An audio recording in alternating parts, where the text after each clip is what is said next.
오늘 우리가 읽었던 민수기 26장 1절을 보면 이렇게 시작합니다. 연병이 지나간 뒤에.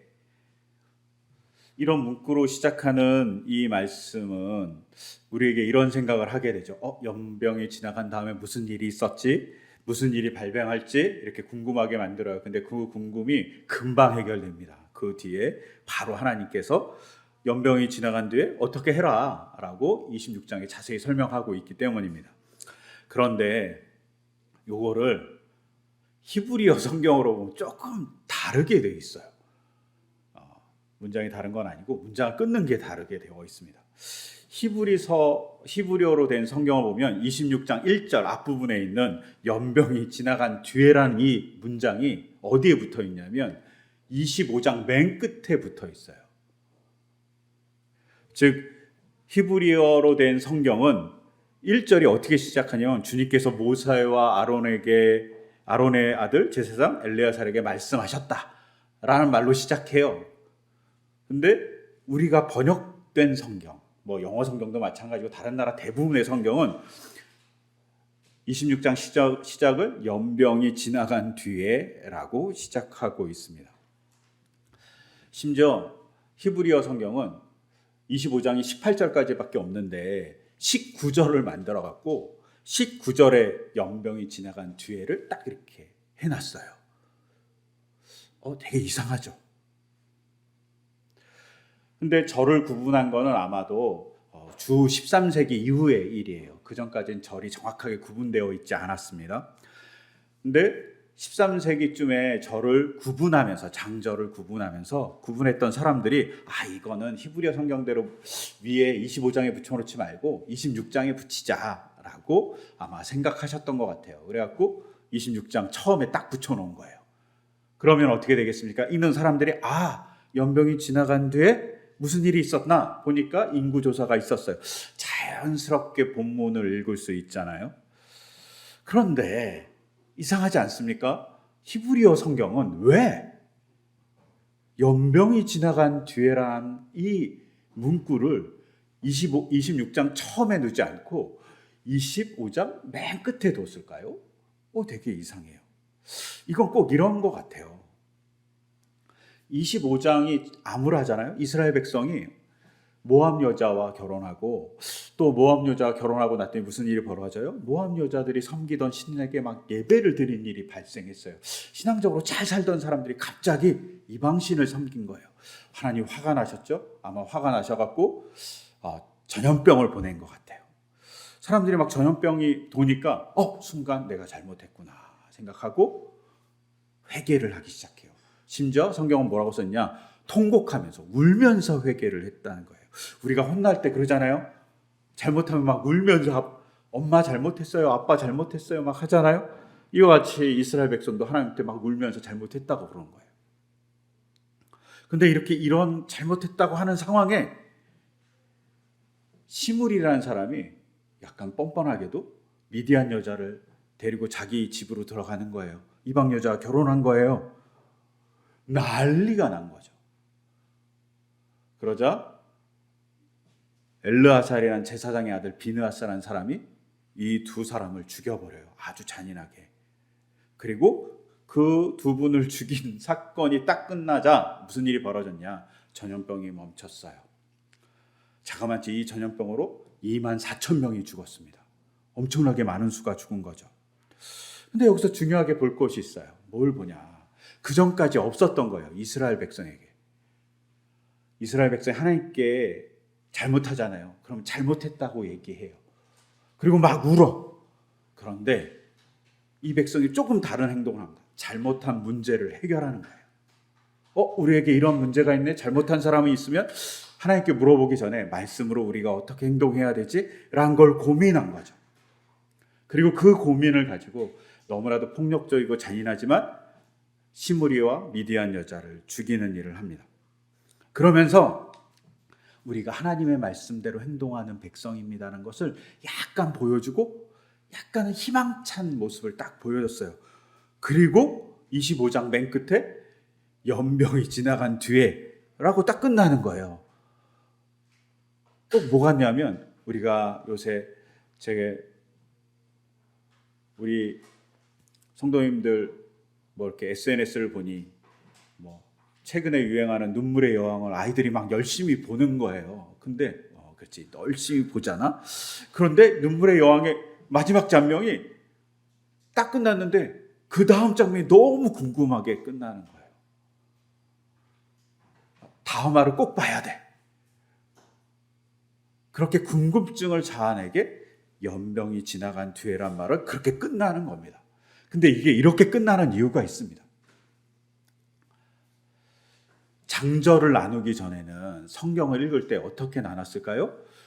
성경을 열심히 읽어야 되는데 장절을 나눈 기준이 뭐였냐면 옛날에는 지금같이 장절을 나누지 않고 1년에 한 번 모세오경을 읽을 수 있도록 나눠놨습니다. 1년에 한 번 모세오경을 읽도록 나눠놨으니까 얼마를 나눴냐면 52개로 나누진 않고 정확하진 않은데 54개 혹은 53개로 나눠놨어요. 그러니까 창세기부터 시작해서 신명기까지 53개로 문장을 나눠놓은 거예요. 이거를 파샤라라고 그래요. 이 파샤라는 기호를 그러니까 한 개 딱 끝나면 붙여놓고, 두 번째 끝나면 붙여놓고, 세 번째 끝나면 붙여놓고, 이렇게 성경에 표기가 되어 있어요. 그런데 민수기에서 끊어 읽을 때 중에 바로 어디에 붙어 있냐? 연병이 지나간 뒤에 딱 파샤라라는 기호가 딱 붙어 있어요. 히브리어 성경에는 이런 기호가 있어요. 우리 성경에는 1년에 한 번 읽을 수 있는 기호가 없지만 히브리어 성경에는 1년에 한 번 모세오경을 읽을 수 있도록 딱딱 구분해 놓은 거예요. 근데 옛날에는 성경이 흔하지 않았잖아요. 성경이 어디에만 있었냐? 회당에만 있거나 성전에만 있었거든요. 그러니 일주일에 54개니까 일주일에 한 번 정도 성경을 보는 거잖아요. 일주일에 한 번 정도 누가 대신 읽어줘요. 근데 순간 어디서 끝나냐? 연병이 지나간 뒤에 딱 끝나버린 거야. 그리고 일주일을 기다려야 돼. 우리가 드라마를 막 보는데 드라마의 재밌는 부분이 갑자기 재밌는 부분에서 딱 끝나요. 그러면 일주일 동안 기다려야 돼. 그 다음화가 나올 때까지. 그렇잖아요? 이스라엘 사람들이 처음 들었을 때 상상해야 되죠. 그 다음에 무슨 일이 일어나지? 연병이 지나간 뒤에 하나님께서 이스라엘 백성을 더 혼냈을까? 혹은 하나님께서 가나안 땅에 가게 인도해 주셨을까? 혹은 아니면 40년 전과 동일하게 우리가 잘못했으니까 우리를 또 광야에서 돌아다니라고, 유랑하라고 하나님께서 얘기하셨을까? 아니면 시내산에서와 같이 하나님께서 말씀을, 율법을 가르쳐 주셨을까? 뭐 이렇게 온갖 상상을 막 하지 않겠어요? 제가 유튜브에 보니 드라마가 끝난 다음에 다음 주까지 기다리지 못하니까 뭐 온갖 상상이 다 올라오는 거야. 다음엔 이럴 거예요. 다음엔 저럴 거예요. 막 유튜브에 엄청나게 추측성 유튜브가 올라오더라고요. 이거 막 같이 막 추측할 것 같지 않습니까? 궁금하게 만드는 거예요. 연병이 지나간 뒤에 무슨 일이 있을까? 이렇게 성경은 궁금하게 사람들에게 상상하게 만듭니다. 근데 일주일이 지났어요. 그리고 다시 이제 26장을 읽게 되는 거잖아요. 26장을 딱 보는 순간 하나님이 대단히 뜬금없이 뭐라고 얘기하시냐? 인구조사를 해. 이스라엘 백성에게 화를 내시지도 않고 이스라엘 백성에게 광야를 유랑하라고 다시 또 돌아다니라고 혼내지도 않으시고 혹은 말씀을 주시지도 않으시고 뭐 다른 것을 하는 게 아니라 인구조사를 하라고 얘기하는 거예요. 너무 뜬금없이. 그러면 이 인구조사를 시킨 이유가 뭘지 생각해 볼 필요가 있잖아요. 오늘 읽었던 본문을 쭉 보면 인구조사를 시킨 이유가 두 가지가 나와요. 그 중에 첫 번째가 2절에 나옵니다. 민수기 26장 2절을 보면 이렇게 기록되어 있어요. 이스라엘 자손의 온 회중의 머릿수를 세어라. 20살부터 그 위로 이스라엘에서 군대에 나갈 수 있는 이들을 모두 조상의 가문별로 세어라. 즉, 왜 세라고 그럴까요? 군대를 만들기 위해서 세라는 거죠. 하나님의 군대다. 너희는 하나님의 군대로서 살아야 된다는 것을 정의해 주는 일이 됩니다. 근데 이 일이 언제 있었냐?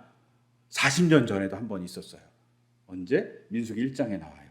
이스라엘 백성이 가나안 땅에서 이집트에서 탈출해서 시내산에서 하나님의 율법을 받고 이제 가나안 땅으로 막 출발하려는 순간 하나님이 인구 조사를 해요. 그리고 그 인구 조사의 목적 또한 군대를 조성하기 위해서입니다. 근데 상황이 달라요. 어떤 상황이 다르냐? 민수기 1장에서는 희망찬 거예요.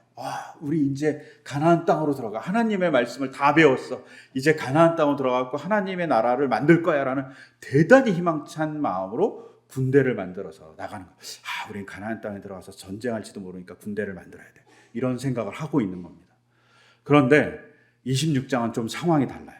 26장은 이미 하나님께서 너무 화가 나셔갖고 이스라엘 사람들에게 전염병이 퍼져서 24,000명 최대로 많이 죽은 거예요. 이때 가장 많이 죽은 일이 벌어진 상황이에요.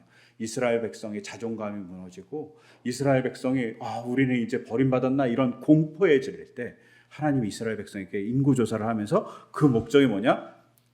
너희는 하나님의 군대다라는 얘기를 해주는 겁니다. 즉 이건 뭡니까? 내가 너희를 버리지 않아. 너희가 조금 전에 내가 전염병을 보내서 벌을 받았다고 하나님 우리를 버리시나 이렇게 공포에 질려 있잖아. 그런데 나는 너희를 버리지 않아. 그리고 너희는 나의 군대야 라고 얘기해 주시는 겁니다. 더불어서 이렇게 얘기하는 겁니다. 40년 전 그리고 너희 아버지 세대가 광야를 통과할 때 내가 언제나 같이 싸워 주었듯이 너희에게도 내가 언제나 같이 싸워주고 더불어 있는 자로서 있을 거야. 하나님의 군대로서 너희를 인정해주고 나는 군대로서 같이 참여해주는 자로서 있는 거야 라고 얘기하시는 겁니다. 그리고 이걸 확정하듯이 하나님이 어떻게 행동하냐. 이스라엘 백성에게 민수기 27장 이후에 어떻게 살아야 되는지 그 전에 아버지 세대에게 가르친 것과 같이 똑같이 가르쳐 주세요. 심지어 민수기가 끝나고 그 다음 책이 신명기인데 거기서는 시내산에서 이스라엘 백성에게 하나님께서 율법을 가르쳐 주시듯이 또 가르쳐 주세요. 신명기가 하나님의 명령이 아니라 신명기가 두 번째로 하나님이 명령을 하시다 이런 뜻이거든요. 그래갖고 두 번째로 알려주시는 명령. 두 번 복사하듯이 신자가 복사할 신자인데 복사하듯이 아버지 세대의 명령을 아들들에게 새로운 세대에게 해주신다는 말씀이에요.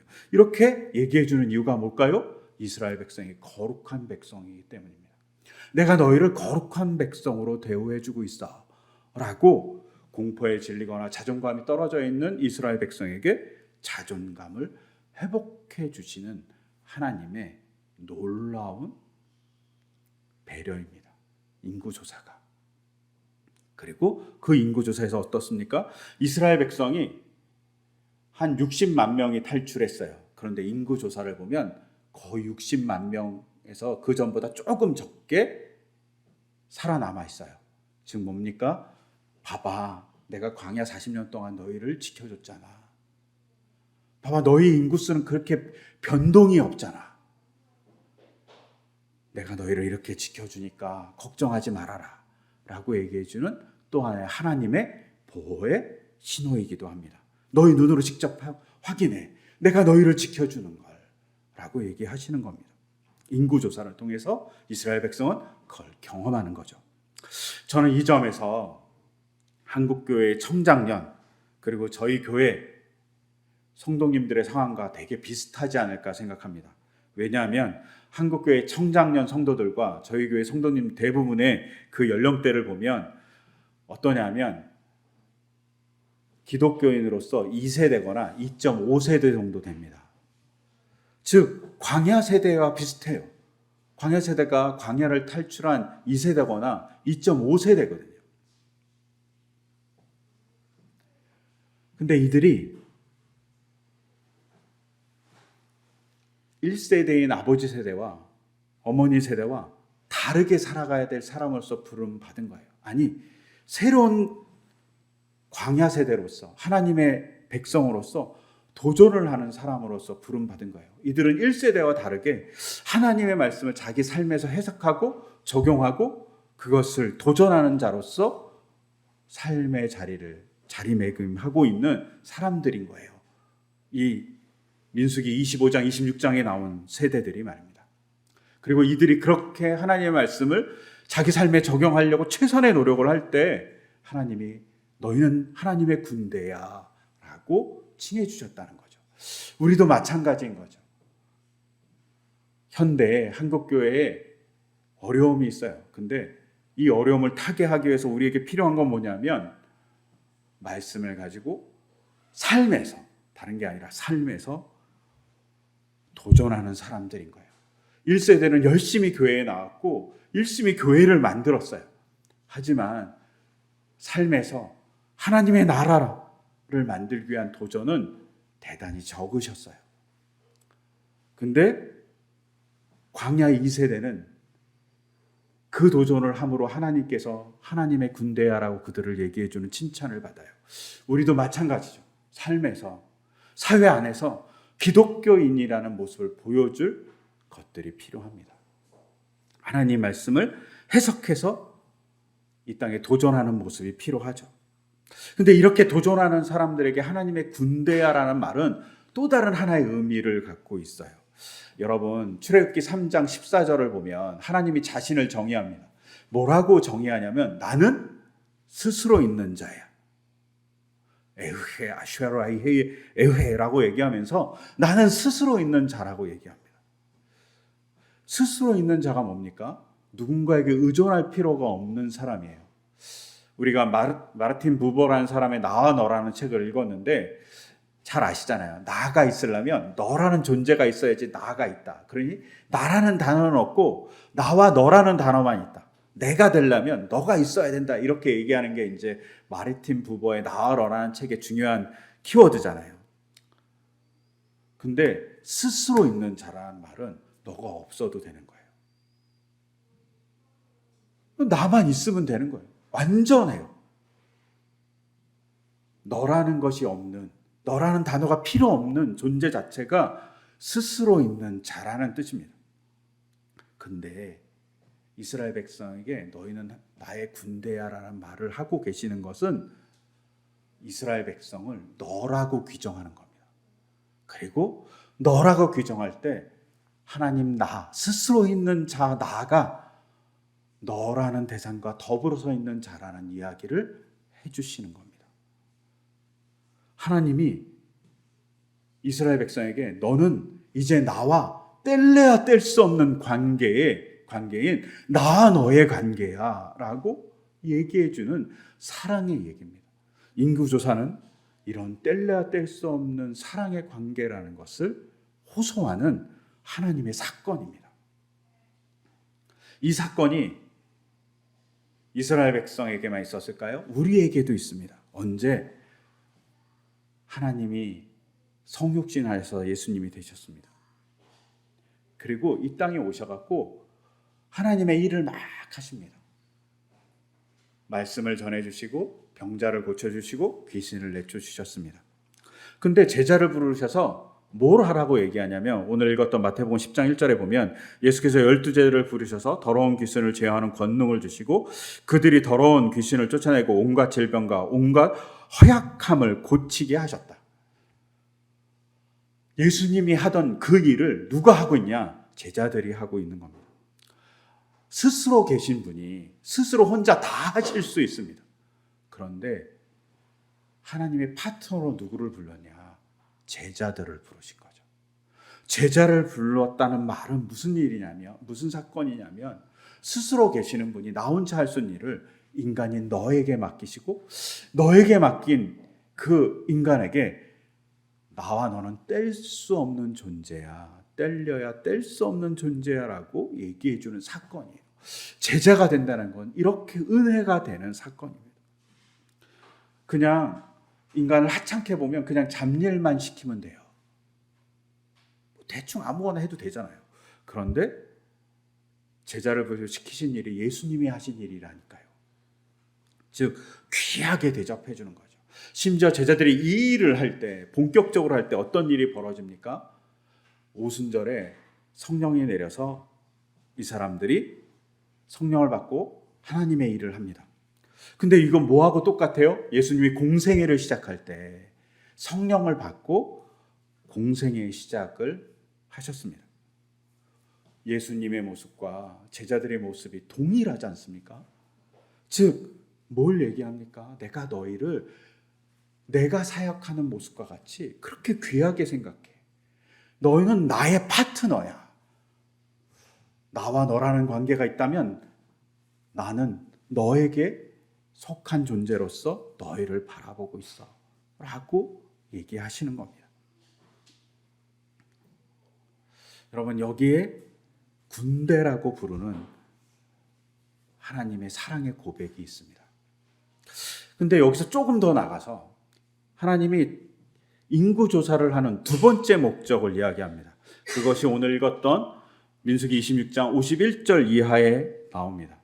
인구조사를 하는 두 번째 목적은 군대가 아니라 땅을 분배하기 위해서입니다. 이것을 더 확실하게, 이것이 더 중요하게 다가오는 이유가 있어요. 민수기 1장에서는 하나님께서 인구조사를 하는 목적이 군대를 조성하기 위해서라고 얘기했잖아요. 몇 번이나 나오냐면 1장에는 15번이나 나와요. 내가 군대를 만들기 위해서 인구조사를 해요. 이 얘기가 1장에 15번이 나와요. 그런데 26장에 몇 번 나올까요? 딱 한 번 나옵니다. 즉 26장은 군대마다 군대를 조성하는 것도 중요하지만 다른 게 더 중요한 거예요. 뭐가 중요하냐? 땅의 분배가 중요합니다. 인구조사를 하는 목적이 땅의 분배인 거죠. 땅의 분배라는 게 뭡니까? 가나안 땅을 분배받는 거예요. 이 말은 뭐예요? 내가 가나안 땅을 너에게 줄게. 확실히. 하나님의 확증하는 계약서 같은 거예요. 집을 거래하는데 하나님이 계약서를 쓰는 거예요. 이제 너 됐지? 너희 땅을 줄게 라고 하는 계약서가 뭐냐? 인구조사인 거예요. 땅을 줄게. 근데 조건이 있어. 땅을 주는데 공평하게 분배해서 가져야 돼 라고 조건을 거십니다. 이스라엘 백성이 그 땅을 받는 것이 얼마나 큰 사건이냐면 이스라엘 백성이 이집트에서 노예로 살았어요. 노예로 살면서 이집트라는 나라에 살고 있잖아요. 노예로. 근데 그들의 나라가 아니잖아요. 땅은 있지만 땅이 없는 백성으로 이집트에 사는 거예요. 광야의 40년은 어떻습니까? 땅을 밟고 다니지만 정체성은 나라이지만 자기 땅이 없는 백성으로 광야에서 헤맸어요. 근데 이제 가나안 땅에 들어간다는 건 자기 땅을 갖는 백성이 되었다는 이야기입니다.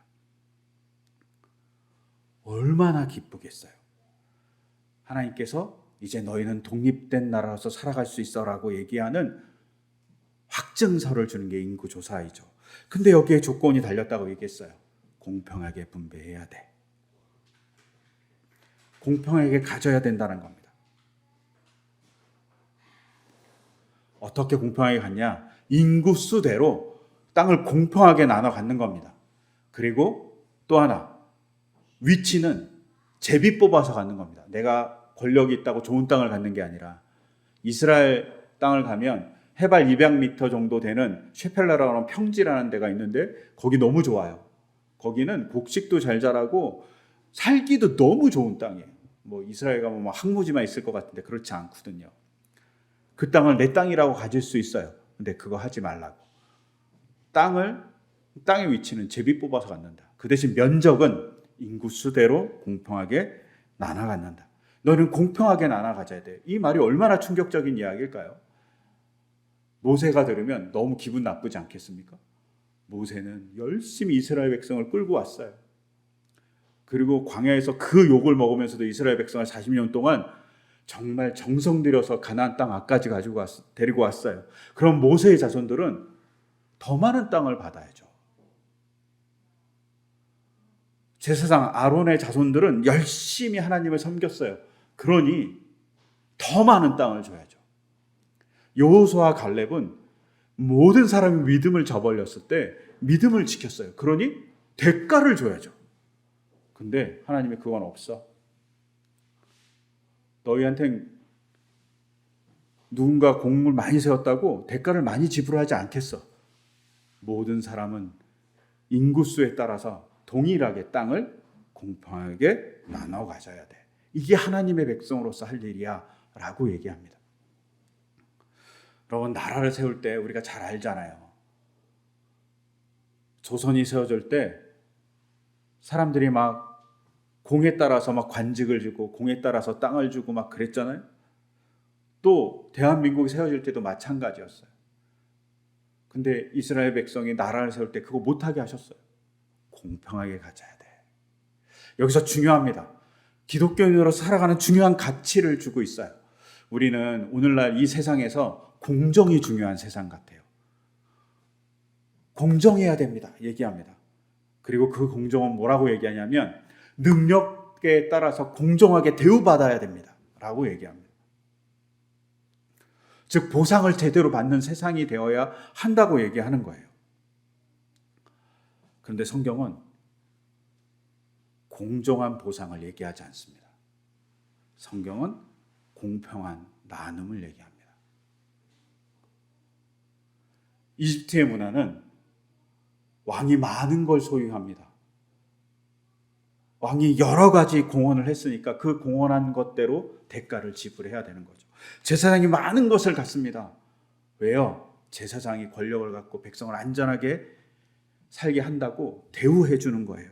그런데 이스라엘은 그거 못합니다. 공평하게 나눠 가져야 합니다. 왜요? 사람이 살아갈 만큼의 공평한 대우가 필요하기 때문입니다. 놀라운 모습을 갖고 세상에 도전하는 모습이 바로 이스라엘 백성의 모습인 거예요. 제가 개인적으로 되게 어려워하는 예화가 있어요. 저번에도 얘기했던 것 같은데 제가 정말 어려워하는 예화가 뭐냐면 개털모자 예화예요. 대충 아시잖아요. 되게 유명한 예화인데 1954년도에 경상도의 어느 시골에 교회가 있었죠. 그리고 그 교회에 한 장로님이 이 버전이 여러 가지인데 개를 한 200마리 정도 키우시고 있었던 거예요. 근데 공교롭게도 이 장로님의 성이 개씨인 거예요. 여의 개씨. 그래서 개장로님이셨던 거예요. 그런데 이 교회에서 뭔가 큰 게 행사가 벌어졌는지 아니면 교회를 재건했는지 하여튼간 여러 버전이 있으니까 그런 일이 벌어진 거예요. 그러니까 성도님들 보러 다들 헌금하라고 그러니까 이 개를 키우던 이 개장로님이 개 한 마리 값을 헌금으로 내신 거예요. 그리고 이제 버전은 두 가지인데 돌아가셨다는 버전이 있고 꿈을 꾸셨다는 버전이 있는데 하여튼간 꿈을 꾸셨다고 가정해봐요. 꿈을 꾸셨어요. 근데 천국에 가신 거죠. 천국에 가셔갖고 천국을 쭉 들어보니까 면류관이 있는 거예요. 그러니까 면류관이 너무 보석도 달려있고 뭐 어떤 건 뭐 화려하고 막 이런 거 다 써봤는데 자기 머리에 안 맞는 거예요. 이 머리에 맞는 게 자기 거라는데 근데 맞는 면류관이 없으니까 막 찾다가 그 구석탱이에 개털로 만든 모자가 있는 거예요. 이거라도 써보라고 그랬더니 그 모자를 딱 쓰는 순간 그 개장로님한테 딱 맞는 거예요. 그래갖고 돌아가셨다가 살았다는 버전에서는 그걸 쓰고 너무 놀래갖고 살아났다는 버전이 있고 꿈을 꿨다는 버전은 그 모자를 쓰고 너무 놀라셔갖고 꿈에서 깼다는 버전이 있어요. 근데 이 장로님이 꿈에서 깨고 나서 너무 놀란 거죠.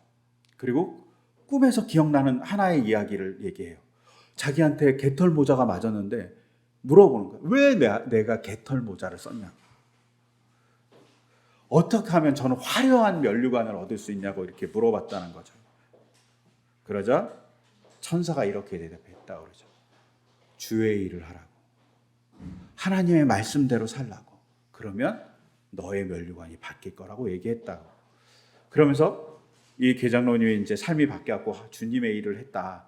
그러면서 많은 목사님들이 이 예화를 들으면서 열심히 하나님의 일을 해야지 천국에 가서 상급이 크다 뭐 이런 얘기를 엄청 하셨어요. 저 어렸을 때 엄청 들었거든요. 근데 이 설교를 들을 때마다 언제나 마음속에 무거운 게 뭐냐면 그러면 하나님의 나라에도 경쟁을 해야 되고 하나님 나라 가면 상급이 다르고 기분이 전 되게 나쁠 것 같은 거예요. 저는 천국이 이럴 것 같진 않아요. 이 꿈에서 정말 말하고 싶은 건 이런 것 같아요. 천국의 면류관의 상급이 아니라 네가 하나님의 일을 제대로 하면서 살아가고 있니? 너는 장로라고 얘기하는데 너는 정말 장로니? 라고 물어보는 하나님의 질문 같아요. 그걸 뭐 이렇게 계층을 나누고 상급을 나누고 그러는 게 아니라 제대로 살아라 라고 얘기하는 것 같아요. 이스라엘 백성이 가나안 땅에 들어간다는 것, 그리고 가나안 땅에서 하나님의 백성으로서 살아간다는 것은 제대로 하나님의 백성으로 살라는 말이에요. 근데 제대로 하나님의 백성으로 살려고 하는 사람들이 빠지는 함정이 뭐냐면 난 하나님의 백성이야, 나 하나님 잘 믿어 라고 얘기하다가 자기를 점검하지 않으면 무슨 일이 벌어지냐. 민수기 25장에와 같이 하나님이 싫어하는 일을 하게 되는 사람이 될 가능성이 있어요. 언제나 자기를 점검해야 되는 거예요. 아, 내가 하나님 말씀대로 잘 살고 있나? 하나님의 말씀을 따라서 온전히 살고 있나? 이렇게 점검해야 되는 거죠. 그 점검을 할 때 하나님의 백성으로서 제대로 된 길을 가죠. 그 점검하는 잣대가 뭐냐? 우리의 말씀인 거죠. 성경을 읽는 거예요. 그리고 하나님의 말씀을 행동했던 이스라엘 백성을 보는 거죠.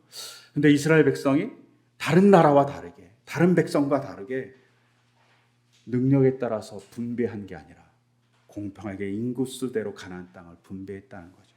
왜? 더불어 같이 잘 살려고. 엄청난 도전을 한 거죠. 다른 나라와 완전 다른 나라를 만든 거예요. 하나님의 나라가 어떤 것인지 보여준 거예요. 우리가 누가복음에서 이런 말씀이 있습니다. 너희 안에, 너희 가운데 하나님 나라가 있다고. 보아라, 여기 있다, 저기 있다. 하나님 나라가 말할 수 없다. 보아라, 하나님 나라는 너희 가운데 있다. 너희 사이에 있다고 라고도 해석할 수 있어요. 너희 사이에 있다. 우리가 하나님 나라를 너희 사이에 만들 수 있는 대상이라고 부르는 거죠. 제자를 부른 건 하나님 나라를 인간들 사이에서 만들라고 부르신 거예요. 하나님 나라가 하늘나라에 있을 수 있죠. 그런데 이 땅에도 있을 수 있다고. 근데 이 땅에 있을 수 있는 가능성을 만드는 게 뭐냐? 하나님 말씀대로 행동하는 사람들이 있을 때 그 가능성이 있다고 얘기하는 겁니다. 그리고 그 가능성 중에 하나 뭐냐? 이스라엘 백성이 공평하게 나누듯이 공평하게 나누려고 하는 노력을 한 그 자리에 있다는 겁니다. 오늘날 공정과 공평을 헷갈려 합니다. 공정하게 대우받아야 된다고. 근데 능력 따라 공정하게 대우받는 것이 정말 하나님의 뜻인가 물어봐야 합니다. 여러분, 능력이 다 달라요. 사람 얼굴 다듯이 능력 다 다르고요. 그 능력이 다른 이유 중에 하나는 태어난 나라가 달라서 능력이 다르기도 해요. 태어난 나라가 좋으면 능력을 더 잘 발휘할 수 있어요. 나라뿐이겠습니까? 지역에 따라서 어디에 태어나에 따라서 그 능력 발휘가 달라질 수 있어요. 공평하지 않아요. 능력이 부여된 사실은. 또 부모의 재력에 따라서 능력이 달라질 수 있어요. 공평하지 않아요. 그러니 능력대로 대접받는 건 공평하지도 않고 공정하지도 않은 일이에요. 근데 우리는 착각해요. 능력대로 대접받는 게 공정하더라고. 아니라니까요. 공평하신 하나님은 능력이 아니라 사람이 서로 살 수 있게 자기의 능력을 나눠주고 또 도와주라고 인간을 만드셨습니다. 그리고 인간에게 법을 주신 거죠. 그리고 그것을 실천할 수 있는 하나의 모델로 이스라엘 백성을 세우신 거죠. 모든 나라가 능력에 따라서 권력에 따라서 땅을 분배받을 때 이스라엘 사람들은 사람 수에 따라서 땅을 분배받게 말씀하셨기 때문입니다. 그걸 통해서 하나님의 나라인 가나안 땅에 이스라엘 백성을 모본으로 세우신 겁니다. 그리고 그것을 위해서 교회를 세우시고 교회를 창조해 주신 겁니다. 교회가 공정함을 외쳐야 되죠. 근데 능력 따라 공정함이 아니라 공평한 공정을 외치는 교회가 되어야 됩니다. 그리고 그것을 위해서 조금이라도 우리가 몸부림쳐서 실천하려고 노력할 때 하나님은 우리에게 사랑의 세레나다를 얘기하는 거죠. 너희는 나의 군대야.